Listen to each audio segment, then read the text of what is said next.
हम मनुष्य देवा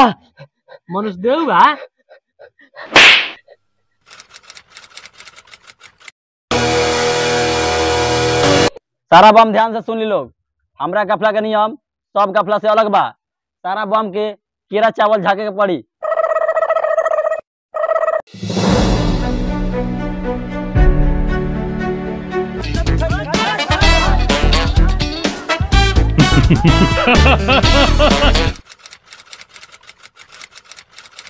हम जानत रहनी साला कि मोटा के शादी खर्चा हमनिए के उठाए के बा।